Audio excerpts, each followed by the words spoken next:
औरत एक बेजान पुतला है। अभी तो नेहा की शादी हुई थी, लगभग 3-4 साल ही तो हुए थे। ऐसा क्या हुआ कि वो भरा पूरा परिवार छोड़कर अपनी बेटी को लेकर अलग घर में शिफ्ट हो गई थी। माता पिता ने बहुत समझाया, पर नेहा का कहना था कि औरत कोई बेजान पुतला है जो हर कोई अपने हिसाब से उसे सजा ले, फिर उसे धुतकारा दे और पूरे समाज के सामने उसे ही गलत ठहराए। ऐसे बंधन में अब वो नहीं रहना चाहती थी। जो दर्द वो 3 साल सही, वो अब नहीं सहेगी। 3 साल पहले नेहा के माता पिता ने बड़े चाव से बेटी की शादी रवि नामक युवक से करवाई थी। रवि पेशे से इंजीनियर था। वो दिल्ली में नौकरी करता था और मेरठ में उसका अपना मकान था, जहां उसका पूरा परिवार रहता था। जब नेहा शादी करके उसके घर आई तो कुछ दिन तो सबने बहुत ध्यान रखा। रवि भी कभी किसी चीज़ के लिए टोकता नहीं और कहता था कि तुम्हें जो पसंद हो वो खाओ, पहनो, मुझे कोई दिक्कत नहीं है। करीब 2 महीने बाद एक रोज़ रवि बोला, मैं ये गाउन लाया हूँ, पहन कर दिखाओ ना। नेहा ने पहन लिया।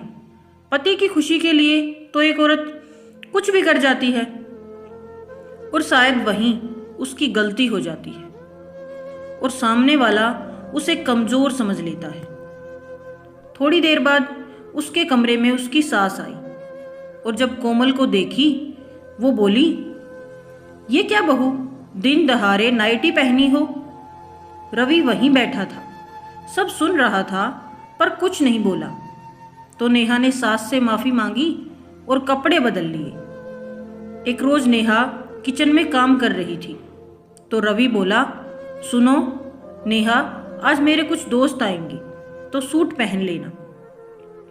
नेहा बोली, पर मम्मी जी। रवि बोला, मैं बात कर लूँगा। करीब 6 महीने बाद रवि नेहा को लेकर दिल्ली चला गया था। वहाँ उसे कोई टोकने वाला नहीं था, तो जो पति देव बोलते वो पहनती थी। ना जाने मर्द औरतों से क्या कुछ उम्मीद करते हैं। समय बीतता गया। एक रोज़ नेहा ने हल्की गुलाबी रंग की साड़ी पहनी थी तो रवि बोला, ये कैसे फीके रंग की साड़ी पहनी हो, इसे खोलकर कुछ और पहन लो। अपनी पसंद तो जैसे नेहा भूल ही गई थी। गर्मी का दिन था तो नेहा पजामा और टी शर्ट पहनी थी। पति को भी कोई ऐतराज़ नहीं था। तभी दरवाजे की डोरबेल बजी तो रवि बोला, नेहा देखो कौन है। नेहा बोली, मेरे कपड़े देखिए, आप ही दरवाज़ा खोलिए ना। तो रवि बोला, इन कपड़ों में क्या खराबी है, पूरा शरीर तो ढका हुआ है। नेहा ने बहुत समझाया पर वो माना नहीं। तो नेहा ने दरवाज़ा खोला तो जैसे उसे सांप सूंघ गया हो। तो रवि बोला, अब क्या वहीं खड़ी रहोगी, दरवाजे पर कौन है? दरवाजे पर नेहा के सास ससुर और ननद नंदोई थे। सास तो दरवाजे पर ही शुरू हो गई, शर्म हया सब बेच दी हो बहू। नेहा के नंदोई बोले, भाभी आप तो कमाल लग रही हैं। रवि बोला, माँ भीतर तो आओ, और दरवाज़ा बंद किया। माँ बोली, रवि तुमने इसे बहुत छूट दे रखी है, क्या ये तेरी मर्जी से हो रहा है?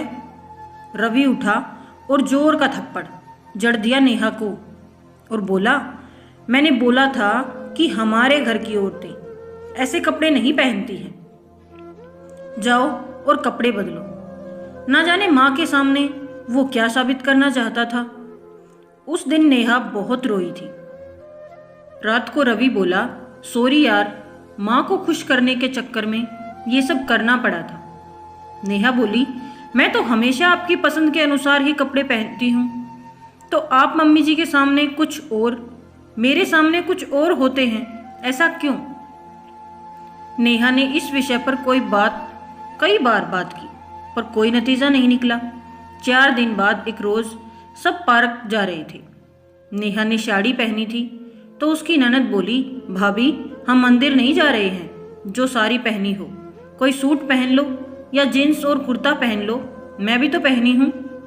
नेहा बोली, दीदी आपकी बात अलग है, आप इस घर की बेटी हैं और मैं बहू, मैं कैसे? तभी नेहा की सास बोली, हाँ हाँ, बड़ी सती सावित्री बनती हो। अब वो बोल रही है तो पहन लो। फिर वही हुआ, सबने अपनी पसंद नेहा पर थोप दी। करीब 15 दिन बाद सब चले गए। नेहा को थोड़ी शांति मिली, पर उसी परिवेश में रहने के कारण रवि भी उसी मानसिकता के हो गए थे, जिसे बदलना मुश्किल था। 2 साल बाद नेहा को एक बेटी हुई, तो नेहा अपने सारे शौक उस पर पूरे करती थी। पर जब भी उसके ससुराल वाले आते या वो ससुराल जाती, तो बच्ची पर भी अपनी पसंद थोपने की कोशिश करते थे। नेहा की बेटी का पहला जन्मदिन था। नेहा ने बेटी को बैकलेस ड्रेस पहनाई और खुद भी एक सूट पहनी और साइड दुपट्टा लिया, क्योंकि ससुराल वाले भी आए थे और गेस्ट भी आए थे। नेहा की सास बोली, बहू, दुपट्टे का क्या काम होता है, ठीक से लो। नेहा ने चादर की तरह ओढ़ ली। रवि के ऑफिस की कुछ महिला सहकर्मी भी आई थी। उन्होंने कहा, रवि, तुम्हारी वाइफ वेस्टर्न ड्रेस नहीं पहनती क्या? और सब हंसने लगे। पार्टी खत्म होने के बाद जब सभी घर वाले बैठे थे, तो रवि आया और नेहा से बोला, मेरी बेइज्जती करवा के खुश हो? नेहा बोली, मैंने क्या किया? रवि बोला, मैंने बोला था कि वेस्टर्न ड्रेस पहन लो, पर नहीं, तुम्हें तो हमेशा अपनी मर्जी चलानी है। नेहा बोली, पर पूरा परिवार था वहाँ, मम्मी जी और पापा जी भी तो थे, मैं कैसे? तो नेहा की सास बोली, हम क्या मना करते हैं जो हमारा नाम ले रही हो? तुमने छोड़ा क्या है जो अब ये शर्म दिखा रही हो? नेहा बोली, मम्मी जी, मैं जब से इस घर में आई हूँ आपकी या अपने पति के पसंद के कपड़े पहन रही हूँ, फिर भी आप मुझे ही दोषी ठहरा रही हैं। रवि ने बोला, मेरी माँ से बहस करती हो, और एक जोर का थप्पड़ उसकी गाल पर जड़ दिया।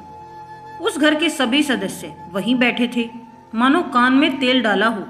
दूसरे दिन नेहा ने अपना और बेटी का सामान पैक किया और जाने लगी, तो रवि बोला, कहाँ जा रही हो? रात की बात भूल जाओ। नेहा बोली, एक रात की बात होती तो भूल भी जाती, पर पिछले 3 साल से आपके साथ रहकर मैं खुद का अपमान कर रही हूँ। कल को मेरी बेटी के साथ भी यही होगा। मेरी आज़ादी तो छिन गई, उसकी आज़ादी किसी को छीनने नहीं दूंगी। नेहा बेटी को लेकर अपने माता पिता के पास चली गई। थोड़े समय वो उन्हीं के साथ रही। फिर कुछ महीनों बाद उसे नौकरी मिल गई और वो बेटी को लेकर अलग घर में शिफ्ट हो गई और आज़ादी से अपने अनुसार रहने लगी, क्योंकि अब वो किसी के सहारे नहीं रहना चाहती थी। नेहा ने सही किया या गलत? एक औरत को और कौन से कदम उठाने चाहिए? आपकी इस बारे में क्या राय है? हमें कमेंट कर अवश्य बताएं। अगर आपको वीडियो पसंद आई है तो वीडियो को लाइक करें और अपने दोस्तों के साथ खूब शेयर करें। चैनल पर नए हैं तो सब्सक्राइब जरूर करें। Thank you. Thanks for watching.